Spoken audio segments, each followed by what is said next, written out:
नमस्कार प्यारे साथियों, स्वागत है आज की ऑनलाइन क्लासेस में।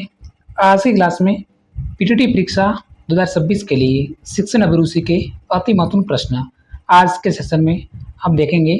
पिछले सालों में 3 से 4 बार जो प्रश्न पूछे गए हैं वह प्रश्न हमने सेलेक्ट किए हैं, तो सभी साथियों को इसी क्लास पे बने रहना है और इन्हीं प्रश्नों के जो आंसर हैं अपने लाइव सेशन में बताने हैं। आंसर बताते समय आपको बिल्कुल सकारात्मक सोचना है और आंसर बताना है ताकि आप इसका सही आंसर है जो कि बता दोगे।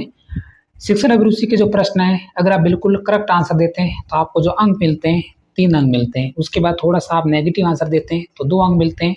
उसके बाद 1 अंक मिलता है और बिल्कुल आप रॉन्ग आंसर देते हैं तो आपको 0 अंक मिलता है। इस सीरीज को आपको याद रखना है 3, 2, 1 और 0। अगर आप बिल्कुल सकारात्मक सोच के आधार पर आंसर देते हैं तो आप शिक्षण अभिरुचि के 50 में से 45 प्रश्न हैं जो कि बिल्कुल सही कर सकते हैं। तो शुरुआत करेंगे हम प्रथम क्वेश्चन से। विद्यालय का नेता कहा जाता है। विद्यालय का नेता पूछा है। प्रश्न ऐसे भी पूछ सकता था कि कक्षा का नेता कहा जाता है। तो देखिए विद्यालय का नेता कहा जाता है, वो कहा जाता है ऑप्शन नंबर बी। यहाँ पे हमारा करेक्ट आंसर हो गया प्रधानाध्यापक। ध्यान रखना है। अगर हमारा प्रश्न होता कक्षा का नेता कहा जाता है तो राइट आंसर हो जाता अध्यापक। अगर हमारा प्रश्न ऐसे होता कि अध्यापक की अनुपस्थिति में कक्षा का नेता कौन होता है तो राइट आंसर होता मॉनिटर। लेकिन अध्यापक की उपस्थिति में कक्षा का जो नेता कहा जाता है वो कहा जाता है अध्यापक को। अगला प्रश्न, प्रश्न संख्या सेकंड। गृह कार्य देने का उद्देश्य क्या है। गृह कार्य देने का उद्देश्य, अब इसका मैं आपको आंसर 3, 2, 1 और 0 में बताऊंगा। गृह कार्य देने का उद्देश्य, तो सबसे पॉजिटिव वाक्य आपको ढूंढना है। देखिए ऑप्शन नंबर ए, बालक को व्यवस्था रखना। बालक को व्यवस्था रखना, ये बिल्कुल हमारा देखिए कोई भी इस प्रश्न का मतलब नहीं है तो ये तो हमारा कैंसिल हो गया। प्रश्न संख्या बी देखते हैं। अभिभावकों की मांग को पूरा करना, यही गृह कार्य देने का उद्देश्य नहीं है। ऑप्शन नंबर सी, स्व अध्ययन की आदत विकास करना, यह बिल्कुल हमारा पॉजिटिव वाक्य है स्व अध्ययन। तो ये यहाँ पे सही करने पर मिलेंगे पूरे 3 अंक। उसके बाद है उनकी प्रगति जांचने हेतु, तो अगर आप ऑप्शन नंबर डी भरते हैं तो आपको 2 अंक मिलेंगे। अब देखते हैं बालक को व्यवस्था करना, बिल्कुल रॉन्ग वाक्य, बिल्कुल नेगेटिव है, 0 अंक और इसमें 1 अंक। इस तरह से आपको आंसर बताना है ऑप्शन नंबर सी। अगला प्रश्न, आप 20 प्रश्न देख लीजिए, आपका पूरा शिक्षण अभिरुचि आपको समझ में आ जाएगी और आपका प्रश्न गलत नहीं होंगे। प्रश्न संख्या 3, आपकी राय में शिक्षण है, शिक्षण विज्ञान है, कला है, विज्ञान एवं कला है या फिर इनमें से कोई नहीं। शिक्षण क्या है बताइए। पीटीटी एग्जाम्स 2015 में यह रिपीट हुआ है। तो शिक्षण क्या है, विज्ञान और कला है। ऑप्शन नंबर सी हमारा राइट आंसर हो गया। उसके बाद विज्ञान 2 अंक, कला 1 अंक और इनमें से कोई नहीं 0 अंक। सिंपल सा प्रश्न था। नेक्स्ट प्रश्न, प्रश्न संख्या 4, जो हमारा पहला प्रश्न था उसी प्रकार का यही प्रश्न है, जैसे इसका मैंने आंसर आपको बता दिया था। देखिए कक्षा में नेतृत्व करता है, कक्षा में नेतृत्व अध्यापक, प्रधानाध्यापक, छात्र समूह या फिर मॉनिटर। बिल्कुल सकारात्मक सोचिए, फिर आंसर दीजिए। कक्षा का नेतृत्व, यहाँ पे कक्षा भूषा है तो प्रधानाध्यापक आपको कैंसिल कर देना है क्योंकि प्रधानाध्यापक पूरे विद्यालय का नेतृत्व करता है। ये तो आप समझ गए। अब यहाँ पे देखिए छात्र समूह, छात्र समूह भी आंसर नहीं हो सकता। यहाँ पे जो हमारा करेक्ट आंसर है ऑप्शन नंबर ए होगा। कक्षा का जो नेतृत्व करता है वो करता है अध्यापक। मॉनिटर, कक्षा में अध्यापक की अनुपस्थिति में जो कक्षा का नेतृत्व करता है वो करता है मॉनिटर। यहाँ पे कोई अध्यापक की अनुपस्थिति का शब्द भी नहीं है यहाँ पे, तो वो मॉनिटर भरने पर आपको मिलेंगे 2 अंक। प्रधानाध्यापक भरा है आपको 0 अंक मिलेगा और छात्र समूह भरा है तो आपको मिलेगा 1 अंक। इस तरह से आपको आंसर है देने, तो ऑप्शन नंबर ए। नेक्स्ट प्रश्न, प्रश्न संख्या 5 हमारी स्क्रीन पे। एक अध्यापक अच्छा शिक्षक वह है जो ईमानदार है अपने, एक अच्छा शिक्षक वह है जो ईमानदार है। ईमानदार प्रधानाध्यापक, प्रबंधन के प्रति, कार्य के प्रति या फिर दोस्तों के प्रति। अब यहाँ पे देखिए, एक अध्यापक शिक्षक है, ईमानदार है, दोस्तों के प्रति हो ही नहीं सकता, नेगेटिव है। यहाँ पे देखिए प्रधानाध्यापक, बिल्कुल ये भी नहीं हो सकता है। अच्छा शिक्षक प्रधानाध्यापक के प्रति ईमानदार होना जरूरी नहीं है। किसके प्रति होना ईमानदार जरूरी है? तो कार्य के प्रति ये ईमानदार होना जरूरी है। ये बिल्कुल हमारा पॉजिटिव वाक्य है। बाकी आपको ऑप्शन भी नहीं देखना है, आपको 3 अंक मिल जाएंगे बिल्कुल आसानी से। तो ऑप्शन नंबर सी। नेक्स्ट प्रश्न, प्रश्न संख्या से हमारे स्क्रीन पे रहा है।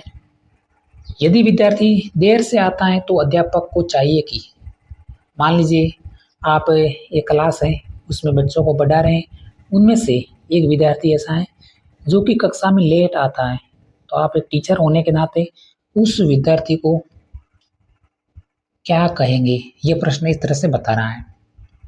क्या उसे आप घर भेज देंगे? ये तो नेगेटिव हो गया, ऐसा बिल्कुल आप नहीं कर सकते।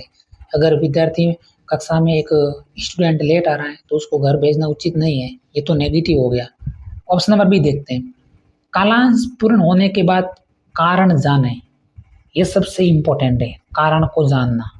यहाँ से हमें उसका पूरी जानकारी मिल जाएगी विद्यार्थी की, कि जब हम उसका कारण जानेंगे कि भाई लेट आने का कारण क्या है, तो ये हमारा बिल्कुल करेक्ट आंसर हो गया 3 अंक के लिए।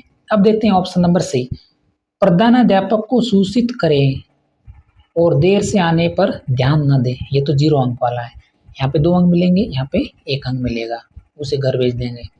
तो हमें तो बिल्कुल करेक्ट आंसर देखना है, ऑप्शन नंबर बी। नेक्स्ट प्रश्न संख्या 7, पूरे आप 20 प्रश्न जरूर देख लीजिए, मैं तो आपको थोड़े से जल्दी से आंसर बता रहा हूँ। और प्यारे साथियों, अगर हमारे इस क्लास पे आप पहली बार जुड़े तो क्लास को सब्सक्राइब जरूर कर दें, ताकि एग्जाम्स के बाद आपको हर अपडेट मिलेगी काउंसलिंग संबंधी। निम्न में से एक विद्यालय किस कारण से अच्छा कहलाता है? विद्यालय किस कारण से अच्छा कहलाता है? 2 बार आपको प्रश्न पढ़ना है फिलहाल एग्जाम में। देखिए, अच्छे प्रबंधन से, अच्छी आवागमन सुविधाओं से, उपलब्ध मानव संसाधनों से, भवन की भव्यता से विद्यालय किस कारण से अच्छा कहलाता है। अब यहाँ पे पहले तो आपको अगर आंसर नहीं आ रहा है तो नेगेटिव जो आपको वाक्य दिख रहा है उसको दूर करना है। यहाँ पे देखिए, भवन की भव्यता, इससे आपको विद्यालय अच्छा होने का कोई रीजन नहीं है, ठीक है। भवन की भव्यता, ऑप्शन नंबर डी को हमें कैंसिल कर देना है। देखिए, अब देखते हैं ऑप्शन नंबर सी, देखते हैं उपलब्ध मानव संसाधनों से। यही सबसे सर्वोत्तम वाक्य बन रहा है, मानव संसाधन ये होना जरूरी है। तो ऑप्शन नंबर सी बनने पर हमें मिलेंगे 3 अंक। उसके देते हैं ऑप्शन नंबर फर्स्ट, अच्छे प्रबंधन से 2 अंक मिलेंगे, अच्छी आवागमन सुविधाओं से, इससे हमें मिलेगा 1 अंक। तो वैसे ये भी बिल्कुल नेगेटिव आपको दिख रहा है। अब यहाँ पे इन दोनों में से आप जरूर कन्फ्यूजन हुए होंगे ऑप्शन नंबर ए और सी में से, तो कोई बात नहीं, अगर आप ए भरते हैं तो 2 अंक मिलते हैं, और अगर आप सी भरते हैं तो डायरेक्ट 3 अंक। मानव संसाधन। नेक्स्ट प्रश्न संख्या 8,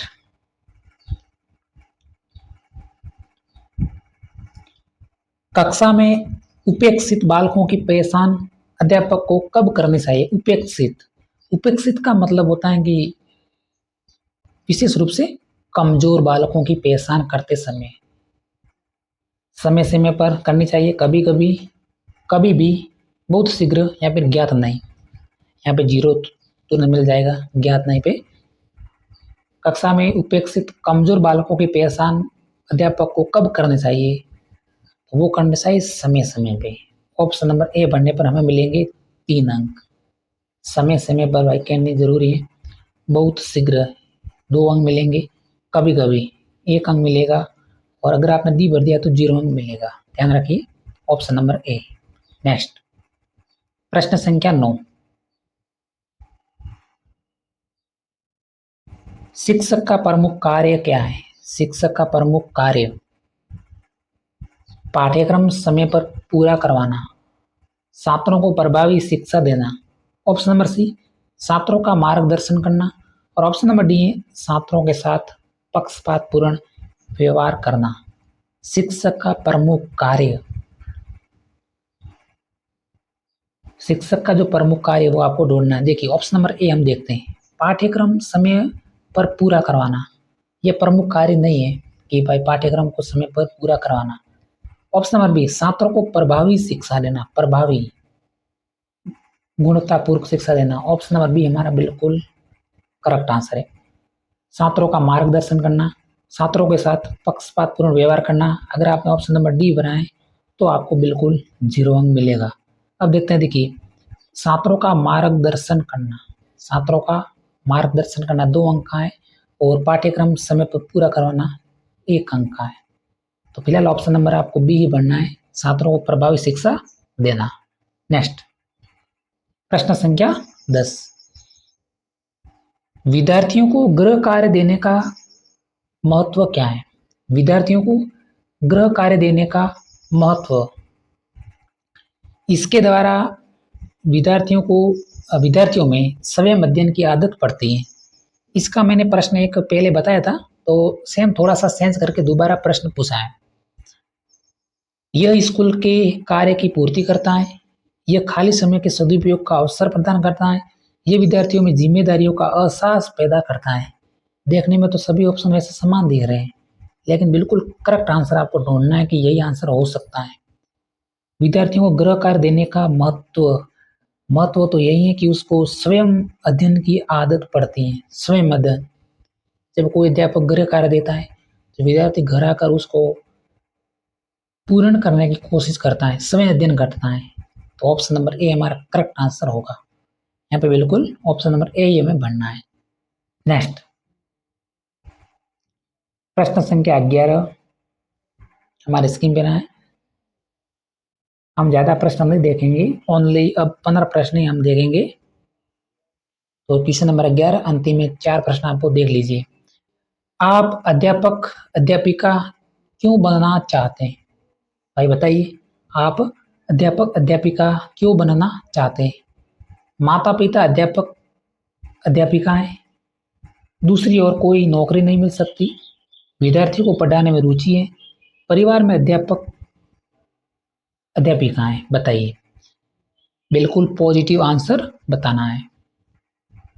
देखते हैं आंसर, हम बता देते हैं। अब अध्यापक अध्यापिका क्यों बनना चाहते हैं, तो इसका जो करेक्ट आंसर होगा ऑप्शन नंबर सी होगा, विद्यार्थियों को पढ़ाने में रुचि, यही हमारा करेक्ट आंसर होगा। यहाँ पे देखिए, माता पिता अध्यापक अध्यापिका है, इससे हमें पढ़ाने में, ये कोई अध्यापक बनने का उद्देश्य नहीं है। माता पिता अध्यापक अध्यापिका, देखिए ऑप्शन नंबर बी देखते हैं, दूसरी ओर कोई नौकरी नहीं मिल सकती, ये भी रीजन नहीं है। परिवार में अध्यापक अध्यापिका है, तो ये भी कोई रीजन नहीं है। तो सबसे पॉजिटिव आंसर हमें आसानी से मिला है, ऑप्शन नंबर सी, विद्यार्थियों को पढ़ाने में रुचि। नेक्स्ट प्रश्न संख्या 12, जो कि ये प्रश्न रिपीट हो जाता है, थोड़ा सा ध्यान रखना है। एक अच्छे मूल्यांकन की विशेषता, ये रटने वाला प्रश्न है, ठीक है, क्योंकि 1-2 प्रश्न आप दिमाग से भी नहीं कर सकते। एक अच्छे मूल्यांकन की विशेषता, वैधता, मानवीकृत, विवेदनशीलता या फिर उपरोक्त सभी। तो एक अच्छे मूल्यांकन की विशेषताएं वो है ऑप्शन नंबर डी हमारा करेक्ट आंसर होगा, उपरोक्त सभी। उसमें वैधता का होना जरूरी है, मानवीकृत होना जरूरी है और एक अच्छे मूल्यांकन में विवेदनशीलता होना जरूरी है। तो ऑप्शन नंबर डी बिल्कुल करेक्ट आंसर है। उसके बाद है, एक अच्छे मूल्यांकन में विश्वसनीयता भी होती है, वस्तुनिष्ठता भी होती है और व्यापकता। तो ये 6 पॉइंट बनते हैं एक अच्छे मूल्यांकन के। प्रश्न संख्या 13, एक शिक्षक होने के नाते आप सामाजिक कुरीतियों को कैसे दूर कर सकेंगे? एक शिक्षक होने के नाते आप सामाजिक कुरीतियों को कैसे दूर कर सकेंगे? देखिए ऑप्शन नंबर ए देखते हैं, जन चेतना जागृत करने का प्रयास करेंगे, जन चेतना जागृत करने का प्रयास करेंगे। ऑप्शन नंबर बी, समाज सुधार का संकल्प लेंगे। ऑप्शन नंबर सी, पोस्टर द्वारा प्रचार करेंगे। और ऑप्शन नंबर डी है, ये सोचकर कि सामाजिक कुरीतियां कभी दूर नहीं हो सकती, अंत तक बनी रहेगी। टाइम लग सकता है इस प्रश्न के लिए, एक शिक्षक होने के नाते आप सामाजिक कुरीतियों को कैसे दूर कर सकेंगे? तो हम कर सकते हैं, ऑप्शन नंबर ए हमारा करेक्ट आंसर होगा, जन चेतना जागृत करने का प्रयास करेंगे। Option number A. नेक्स्ट प्रश्न, प्रश्न संख्या 14, समाज में व्यापक कुरीतियों निवारण करने का सर्वोत्तम उपाय। समाज में व्याप्त कुरीतियों का निवारण करने का सर्वोत्तम उपाय कठोर दंड, समाज पंचायत, उपयुक्त शिक्षा, कुरीतियों का विरोध। यही हमारा करेक्ट आंसर है, ऑप्शन नंबर सी, उपयुक्त शिक्षा। शिक्षा सब जुड़ा है तो बिल्कुल हमारा यही आंसर होगा। कठोर दंड, दंड तो नेगेटिव वाक्य है, बिल्कुल 0 अंक मिलेगा अगर आपने बिल्कुल दंड भर दिया तो। समाज पंचायत 1 अंक के लिए, कुरीतियों का विरोध 2 अंक हैं और उपयुक्त शिक्षाएं 3 अंक है। नेक्स्ट, हम आज की क्लास का अंतिम प्रश्न देख लेते हैं। बाकी इसकी जो पूरी 50 प्रश्नों की पीडीएफ है हमारे टेलीग्राम पे मिल जाएगी, वहां से आपको एक बार जरूर देखना है क्योंकि 4-4 बार रिपीट हो गए प्रश्न। किसी छात्र की तबीयत खराब होने पर आपका कर्तव्य क्या है। आप टीचर हैं और टीचर होने के नाते आप क्या कदम उठाएंगे कि एक बच्चे की तबीयत है जो कि खराब हो गई है, प्राथमिक उपचार देना, उसको अस्पताल ले जाना, उसके माता पिता को सूचित करना, माता पिता के आने का इंतजार करना। देखते हैं आंसर। तो सर्वप्रथम तो उसका हम कर्तव्य हमारा है कि उसको प्राथमिक उपचार देना। ऑप्शन नंबर ए 3 अंक के लिए हमारा करेक्ट आंसर है। अब देखते हैं अन्य ऑप्शन। उसको अस्पताल ले जाना, ये 2 अंक के लिए। उसके माता पिता को सूचित करना, 1 अंक के लिए। माता पिता के आने का इंतजार करना है, ये अगर ऑप्शन भरा है तो बिल्कुल 0 अंक। प्यारे साथियों, आज के सेशन में इतना ही। अगर हमारी जानकारी आपको पसंद लगी तो क्लास को सब्सक्राइब जरूर करें। इस तरह मिलेंगे अगले सेशन में। धन्यवाद।